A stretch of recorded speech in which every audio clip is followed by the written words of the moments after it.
Some new stories from Ethiopia for you. Before that, some correction viewers. A viewer contacted me. He says that he is a regular viewer of this channel and he has shared some corrections about previous videos. And it makes me feel really good when people share corrections. That shows they watch the videos very closely. It's because of this these corrections, that we are able to report facts and we are able to dispel rumors. The person is a lawyer. He is a lawyer who is part of the team defending General Kinfe Dagnew. He says that General Kinfe Dagnew has not been released. In a previous video, I said that he had been released. He says General Kinfe Dagnew is a major general, not a brigadier general. He is still in custody.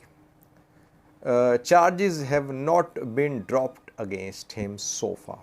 But the day this rumor got spread about the release of General Kinfe Dagnew, some former Ethiopian government officials were acquitted of charges at a court. Among them, Deputy Director Colonel Mulu Volde.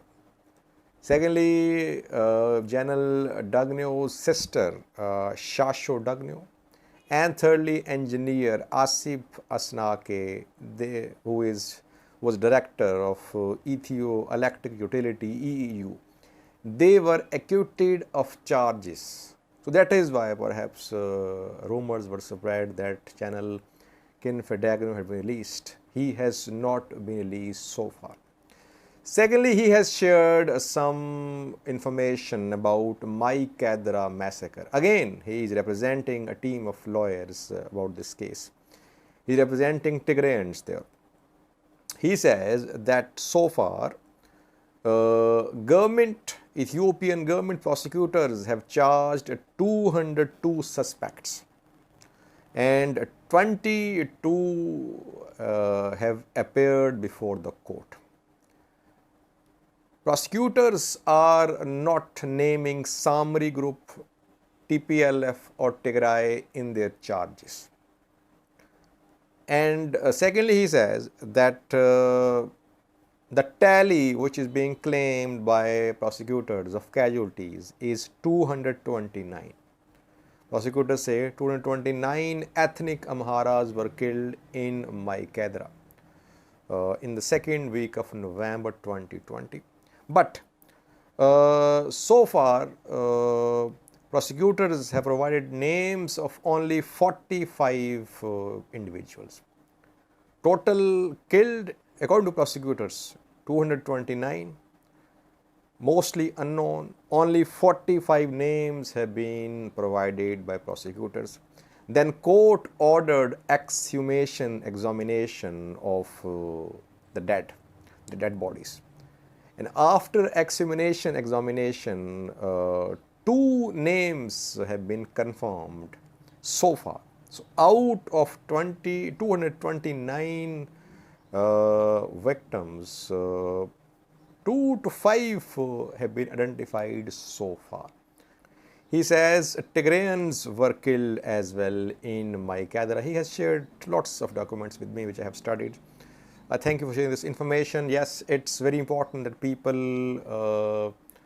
know the truth, the facts. If other side wants to share anything about this massacre, about General Kinfe Dagnew, this forum is open for you. Now, some new stories for you. Firstly, Addis Ababa University, where some provocative flyers were distributed. Who distributed these flyers? And are they linked to the ongoing Amhara-Oromo ethnic tensions? Secondly, some Tigray-backed activists say that Ethiopian government is in the process of rearming. 3 countries are supplying weapons to Ethiopian government. A new phase of this war is about to start. Is there any truth in these claims? Because the Tigray-backed activists say they have seen some documents.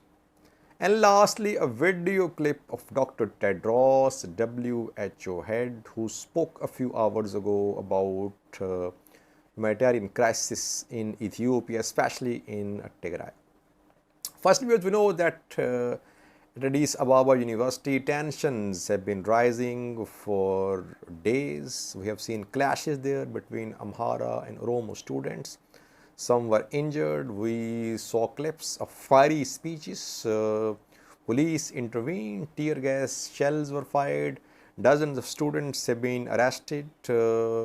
Addis Ababa University authorities have passed some instructions. They have prohibited the use of any Ethiopian flag without star sign. Now we are receiving reports about distribution of some flyers which were distributed before the start of this conflict. The flyers are very provocative. I'm not sharing them with you, though I have the pictures. I would just share important points. The flyers condemned Oromoma. They say Oromoma means death of Ethiopia. Secondly, the distributors, they accused Ethiopian PM Abiy of arming Oromo Liberation Front. And thirdly, they use some very hateful terms.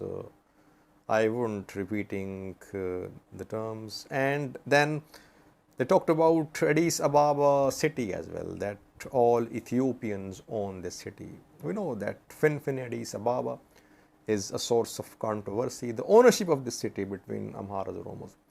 So they say, the persons who have shared these things, that distribution of these flyers led to further escalation of tensions.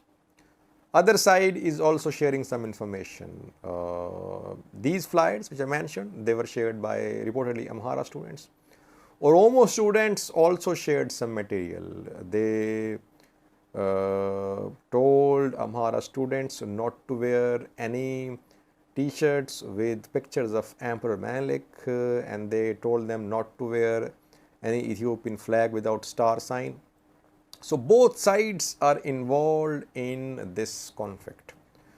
It is very sad that ethnic tensions have penetrated educational institutions. Politicians should try to keep these education institutions clean, because these are the places where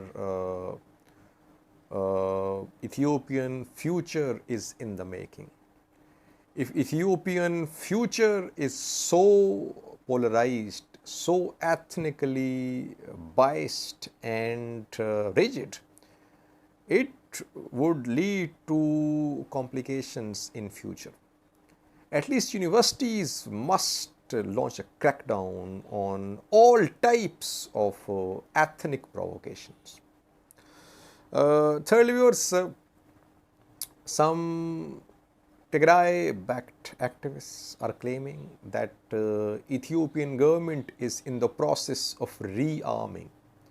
3 countries are supplying weapons to Ethiopian government, and a new phase of the war on Tigray is being planned.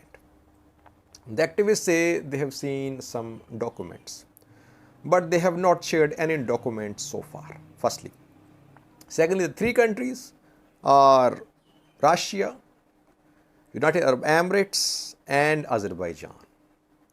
Now, when we saw transfer of weapons from Iran, UAE, Turkey to Ethiopia a few months ago, we had confirmation. We had corresponding evidence. We had data of flights between Turkey and Ethiopia, UAE and Ethiopia, Azerbaijan and Ethiopia. So on the basis of that data, On the basis of that flight data, we concluded that arms are being transferred to Ethiopia from these countries. At this point of time, it's difficult to reject or to confirm this claim because we don't have any such flight data to back this claim. Having said that, it does not mean that we should reject this claim altogether. We'll have to wait a little. Maybe in coming weeks we'll be able to say for sure about any large-scale transfer of weapons from Azerbaijan, Russia and UAE to Turkey, to Ethiopia. We have not seen so far any regular chartered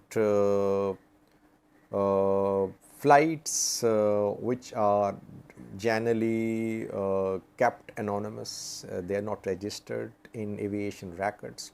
We have not seen that so far. We'll update you in coming weeks about this claim of Tigray-backed social media activists.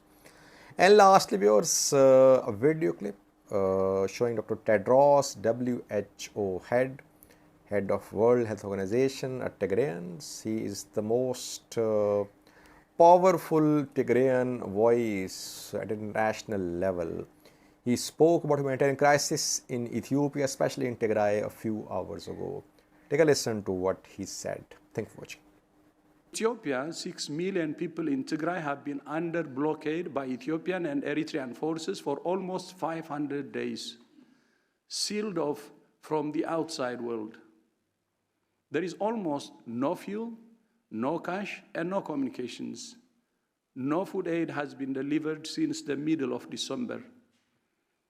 83% of the population is food insecure. Our partners are running out of what little food they have and the fuel to transport it. About 3/4 of health facilities assessed by WHO have been damaged or destroyed. In February, WHO airlifted more than 33 metric tons of medicines and other supplies to Tigray, enough for 300,000 people. The first time we have been able to deliver supplies since July last year.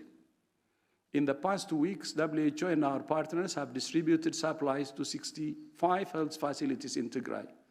But much more is needed, and we are now preparing to send an additional 95 metric tons of supplies, but no permission has been given yet. We estimate that 2,200 metric tons of emergency health supplies are needed to respond to urgent health needs in Tigray. Only 117 metric tons have been delivered, less than 1% of what is needed. But with no fuel, even if we can get supplies in, getting them to where they need to go is very difficult or impossible.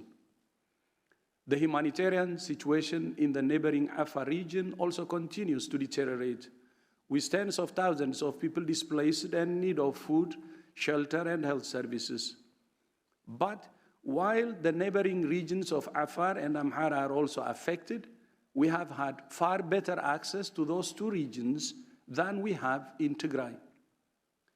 What is the impact of all this? People are dying. There is no treatment for 46,000 people who need treatment for HIV. And the program has been abandoned. People with tuberculosis, hypertension, diabetes, and cancer are also not being treated and may have died. As a result of the lack of fuel, some of our partners are having to scale back their operations. The situation in Tigray is catastrophic. The blockade on communications, including on journalists being able to report from Tigray, means it remains a forgotten crisis. Out of sight and out of mind. Yes, I'm from Tigray, and this crisis affects me, my family, and my friends very personally. But as the Director General of WHO, I have a duty to protect and promote health wherever it's under threat. And there is nowhere on earth where the health of millions of people is more under threat than in Tigray. Just as we continue to call on Russia to make peace in Ukraine, So we continue to call on Ethiopia and Eritrea to end the blockade, the siege, and allow safe access for humanitarian supplies and workers.